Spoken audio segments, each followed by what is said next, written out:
Yeah, they do, because the Dufferin County, which school is it, Catholic or regular, that they sort of, I don't know what the agreement is, they run a lot of tours with their school kids down to the actual farm and turn them loose and let them run through the wilds. It's good for them. Yeah. Let them fall into a creek somewhere. Yeah. Okay. About number 20. Number 20, the kind of community was the Fallbrook area. Well, back originally, I would say it was a farming community where, you know, back early on, you depend a lot on your neighbors and socially too, that you did things together, whatever. Go to each other's homes to have parties or whatever. Seems to me a lot of them played the fiddle. My father played the fiddle, my Uncle Jim played the fiddle, I think some of the McKays played the fiddle, stuff, and you know, that was the music at a lot of the events and stuff. Have a lot of Celtic flavor to it. I know musicians, so I would imagine that there would be a fair bit of it, especially in the older generations. I don't remember it, but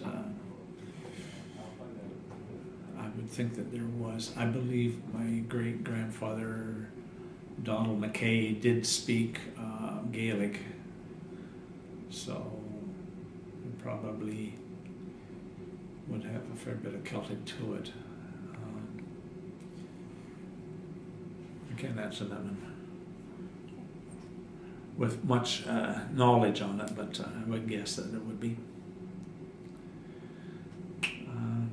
So there was a lot of community to get together, and of course, you know, the bees, the logging bees, that sort of stuff, barn raisings and stuff, where they would all get together, and quite often there would be a little entertainment afterwards.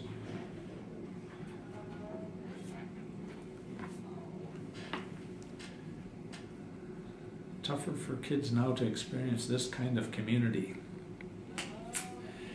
They have their own type of community, probably, but it's, in essence, it goes back to the same thing of friends and neighbors get together, and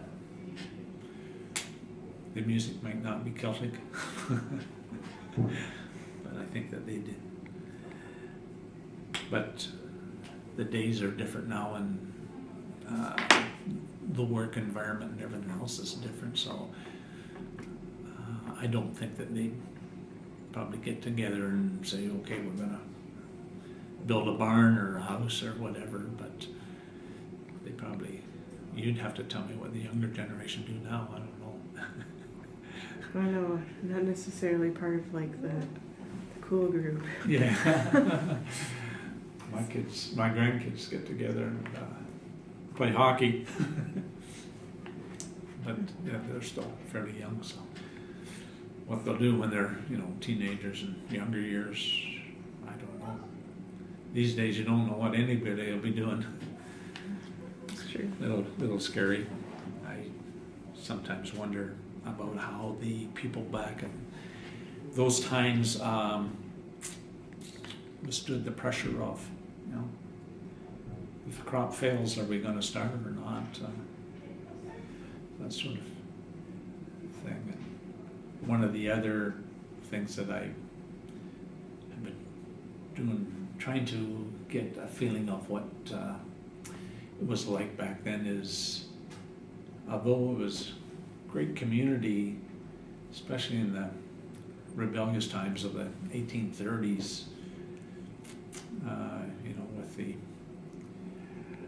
family compact on one side and the reformers on the other side, that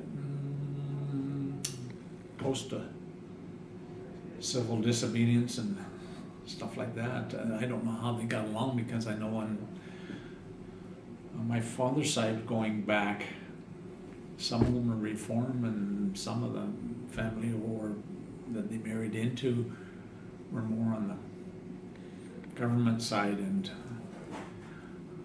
when they were having their little get together there at Montgomery's Tavern in 1837 with Mackenzie, some of the reformers were going. I'm not sure if some of the government people were headed down there, and when they got there, were they going to fight against each other, or what they're going to do, I don't know.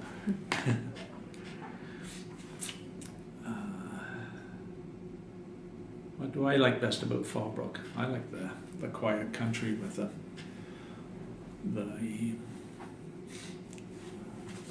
this type of stuff. The quiet's not busy, go, and quiet place. Trees and water and falls and stuff like that. I don't like the congestion of the city. I go there, but reluctantly. What do I like least about it? The influx of the people come from the city out to take it over.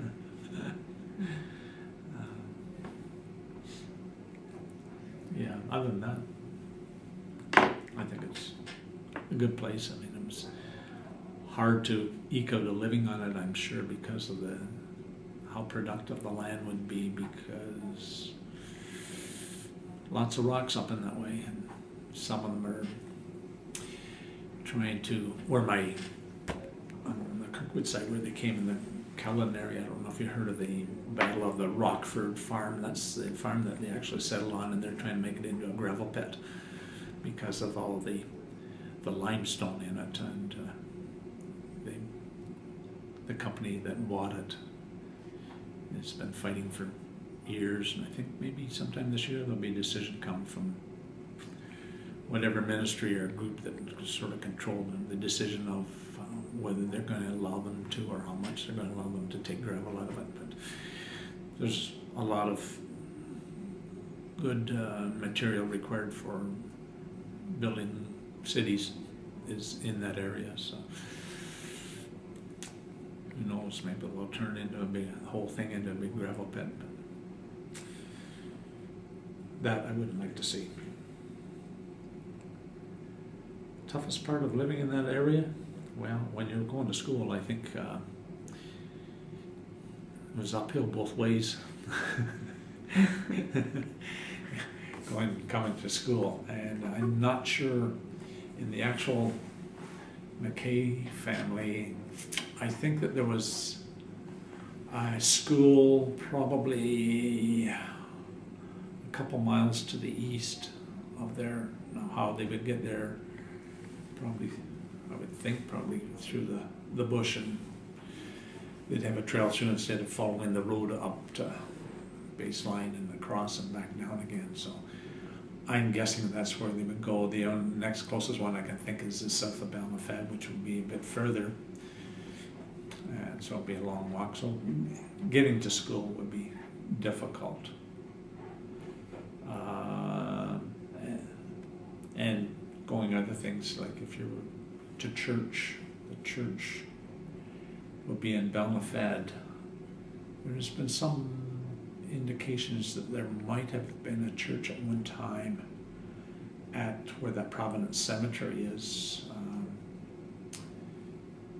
It might have been, but I think it would be more likely Balmafad, or there's another place called the White Church, which is a little bit further east.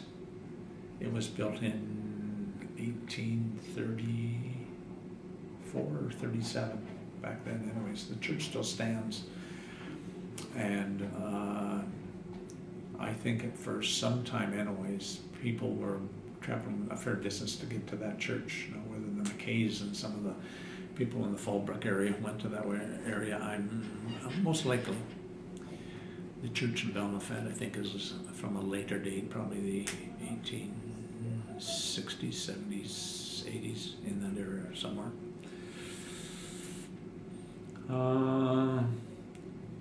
So you had to travel to go to school, go to church, to get your provisions. You know, the corner store wasn't just around the corner.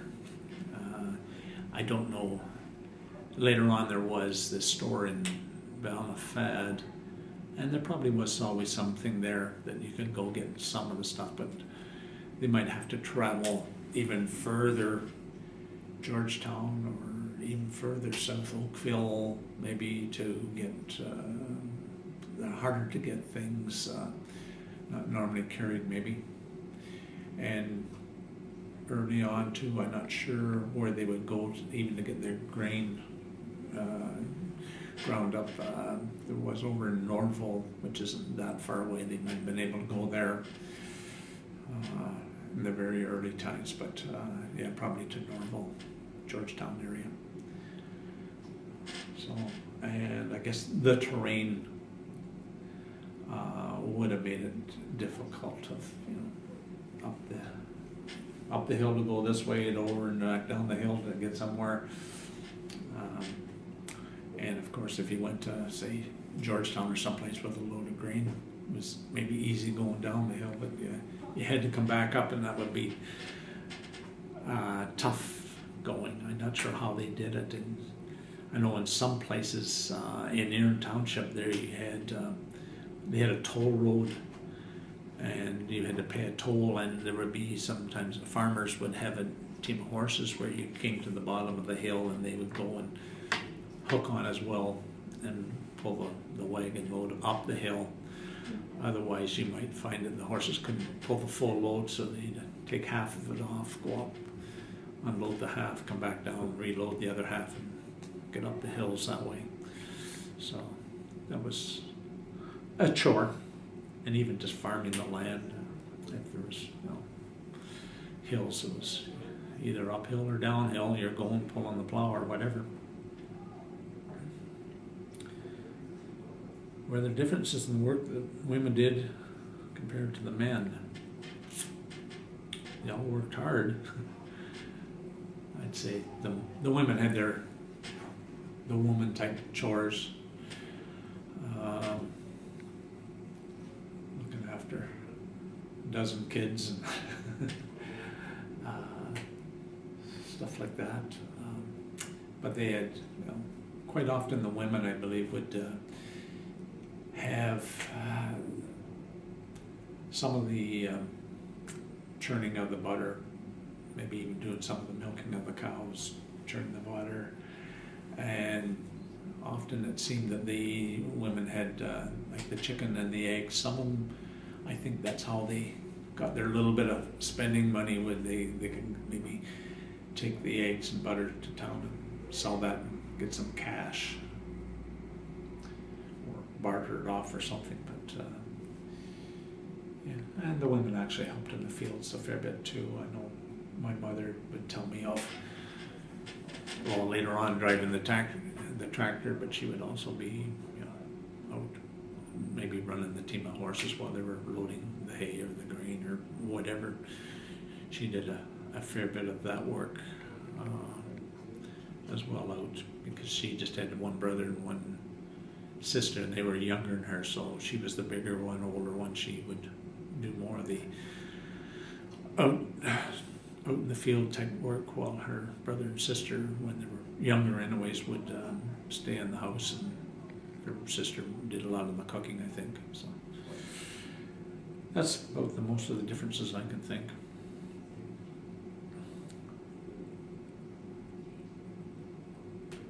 Were there more men or women living in the area? I don't know.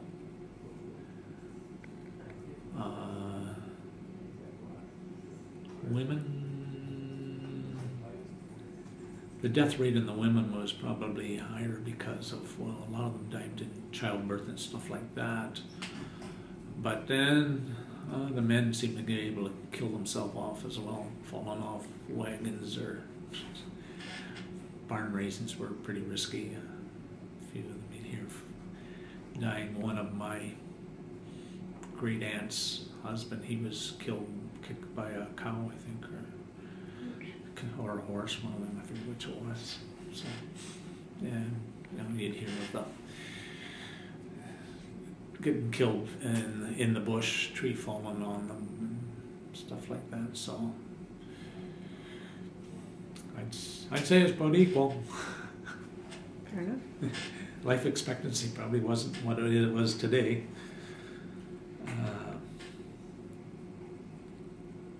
What do I think of the Fallbrook in the area? A nice place.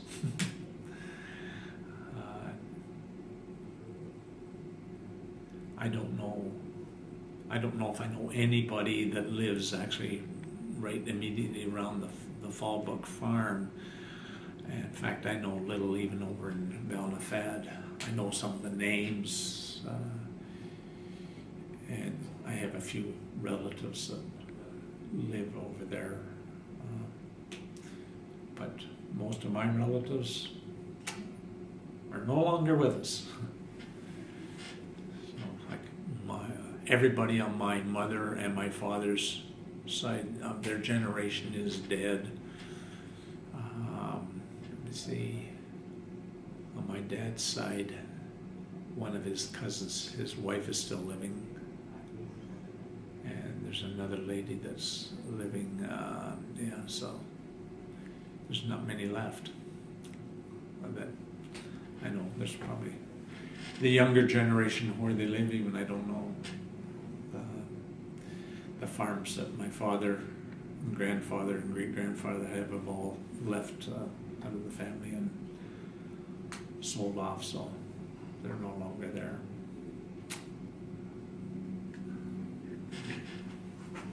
Okay.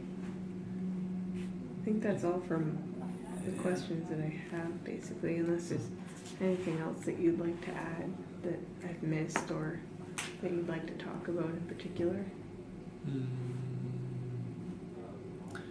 Can't think of specifically. Just I have gathered information, more genealogical information on the families and some of the names with 16,000 names. Some of them are certainly there, and so I can't tell you from my head, but look in there and I can say yes, there, and here's the family, and there's their family, and have a general idea of them. So I continue to work on that sort of stuff as my hobby.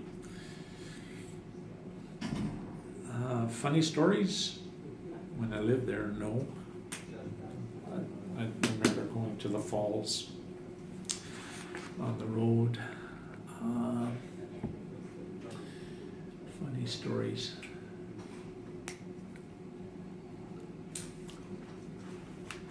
I don't know. Any in particular. My mother, when she would write in her diaries, she was very Scottish in her. They all were in writing. It was very. I can tell you what the weather was for every day for 115 years. It was always something on the weather, but like they might write. Fred died, and you got to say, well, who was Fred?